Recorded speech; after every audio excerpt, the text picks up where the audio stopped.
আজ যাব আমরা নন্দনকানন আর কোনারকের মন্দিরে। একদম সকালবেলা রেডি হয়ে গেছি, এখন বেরিয়ে পড়ছি। আর রাস্তাতেই আমরা করে নিয়েছিলাম ব্রেকফাস্টটা। এখানে ইডলি, ধোসা থেকে দইবড়া যা ছিল খাওয়া দাওয়া করে আমরা একদম রওনা দিয়েছি। রাস্তার মধ্যেই আছি, আর দেখো যে যার সিটে বসে পড়েছি, কারণ অনেকটা জার্নি করতে হবে আজকে।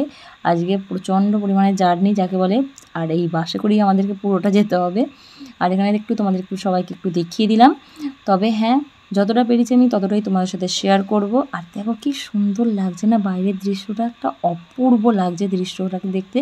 আর এখানে বাচ্চা বাড়িতে ডান্স হবে না তা কখনো হয়? এখানে গান বাজছে, এখানে মাহি তার সাথে সাথে নাচছে, ও কিন্তু দারুণ ডান্স করে। আর তারই মাঝে এখানে ছানা পোড়া চলে এসছে। আমরা সবাই মিলে এখন ছানা পোড়া খাচ্ছি, পুরীর বিখ্যাত মিষ্টি। তোমরা আগে কখনো খেয়েছো নাকি অবশ্যই জানাবে, আমি তো ওই প্রথম খেলাম। আর চলে এসেছি নন্দনকানন।